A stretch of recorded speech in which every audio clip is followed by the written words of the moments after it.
Alright, hello everyone. This video should be a short video. I just want to introduce this new device that I have here, this Netgate SG-3100. I purchased this box directly from Netgate from their website. It ran me about $400 US. So here is the main dashboard page that usually I keep up. Unless I'm looking at some logs. I've minimized some of these other tabs here just because they had a bunch of IP listings and things like that, which have nothing to do with the video per se, but mostly to do with my network here. I'll show you what I was running before here. Let me pull this photo up here. So here's the two devices. The one on the left is an old HP desktop that I was running PFsense on. The box on the right is the Netgate that I just recently purchased from Netgate. It's also running PFsense. They both run the same version of PFsense. Everything is the same, except, of course, the one is a giant, desktop, and the Netgate is a small box. The Netgate sells their appliances in various sizes. I know they make smaller ones than this one here, and then they make larger ones, which include a rack-mounted one. I believe that starts with their 7100 series. But anyways, here's the device, the front of the device, pretty small, pretty plain, very simple. Here is the back of the Netgate. As you can see, this power cable here, kind of strange, it screws in, so I guess if this thing falls off the rack, it's still going to maintain power. But yeah, it screws in. I thought that was kind of weird. At the back of my old HP, as you can see here, I outfitted it. I bought these cheapo TP-Link gigabit cards. I think they ran me about $26 a piece. And I just do various things with them within PFsense. But basically one is utilized for the WAN, just as it is here on the Netgate device. And then one of the LAN ports hooks up to my wireless gateway. And so that's how I have it set up exactly on both machines. The third port on the physical box, the desktop, I just play around with that. I don't really have any use for it right now. Anyways, let's get on with some of the other details about this SG-3100 here. As you can see here, it's running an ARM processor, whereas the HP was running a AMD Athlon 2. The HP was running 4 gigs of RAM. It did have a smaller disk in it when I initially was using it as a desktop. Unfortunately, that disk died on me in the middle of the night sometime, so the network went down. And when I went and looked at the console, basically the disk crashed. I had to remove the disk, put a new one in, and reinstall and set everything back up. Didn't take me too long, but obviously in different kind of environments you wouldn't want that happening. You'd want some kind of HA or something like that. Run them in pairs. Some of the services that I like to run on here. Sorry, before I go that, let me go back to, like I said, ARM processor. Memory, a lot smaller, 2 gigs. Disk, way smaller, only 7 gigs. That presented an issue initially because when I enabled packet log decoding in Suricata, the disk filled up in less than an hour. And so the network started behaving strangely, and I was able to log in here, take a look, and I noticed the disk was filled up and things stopped running. And so I basically had to turn that feature off in Suricata, and I also had to enable, just for the regular logs within Suricata and the firewall logs, I had to enable a an external syslog server on one of my other machines and basically dump everything from this device onto that syslog server, just because there's literally no room for any type of logs on this device. So just be aware of that. If you do get a small box like this, one of these smaller Netgates, be aware that you will have to either disable the logging or just dump it somewhere else.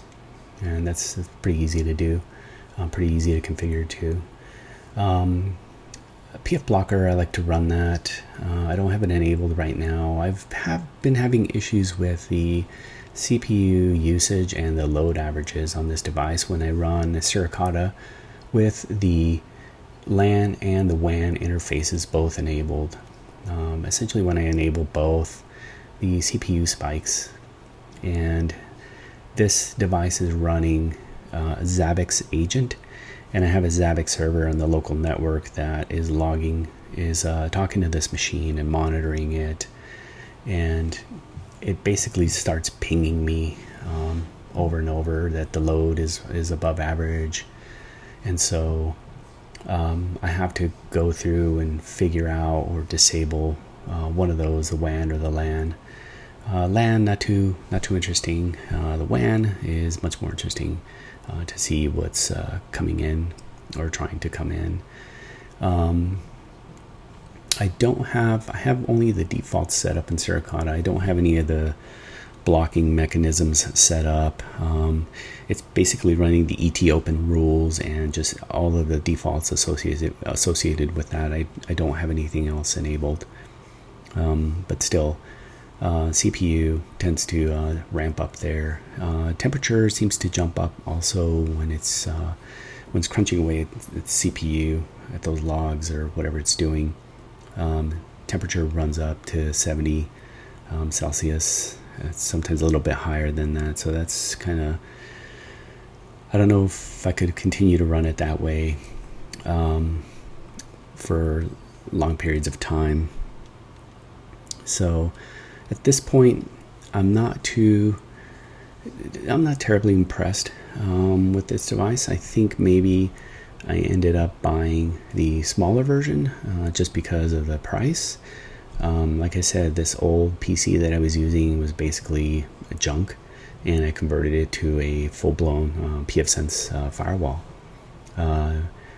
Nowadays, recently I just bought, I'll show you this PC here, this little Dell PC. Paid $220 for it on Amazon. It's got an i7 and like 16 gigs of RAM and a 2 terabyte spinning disk. So, I mean, the hardware you can get nowadays to install PFsense or run something else on it, it's fairly cheap. It's a refurbished machine. Of course, it's not as neat and nice looking as the Netgate. Looking back, I probably would have purchased the next level up, the 7100 series, and possibly look at the rack mounted one, since I have a couple of stacked devices on my rack there. It's not really a rack that you would rack servers into. It's more of a rack that you would use in your pantry, but that's all I have right now, so it works for me. Everything is tied down in the back of the rack. I have some devices that are attached to the wall in the back, as you can see here from this photo. The Comcast business modem here in the back. Basically, I have one device that goes through that, and then everything else goes through this Netgate firewall. Here to the left here in the back, up a little bit higher, we see a 4G Comcast device also. It's basically a 4G backup to my Comcast. So if the regular Comcast line goes out, this 4G device takes over. The 4G device has a little WAN heartbeat here that talks to I'm assuming that's how it talks to the tech that installed it. Didn't really explain anything about it, but it's linked up to the WAN on the 4G, and that's linked up to a LAN port on the Comcast business box, and then the other port comes here into my wireless gateway. So I'll be able to have wireless capabilities in case the regular internet goes down through 4G. And of course everything here is plugged into a couple of APC power battery backup devices. Other than that, I have pretty regular standard, what I would think of as a standard network. I don't run too many specialized devices. I do have maybe a few more than most people would have for home use. For instance, I have, aside from the devices I just talked about, there's a LAN printer. It's got a static IP on it. It has its own phone, fax line. I do have a phone system. The fax and phone system are completely separate ports on the Comcast box. So I don't really do a whole heck of a lot with those. I have a wireless Linksys wireless device. Not terribly impressed with that. I might do another video on that device, and not really getting the throughput that I wanted to, and the stability out of it that I thought I would get. A couple of NAS devices. There's a 4 terabyte device, and then there's a 6 terabyte device. Both of those are just mirrored NAS devices.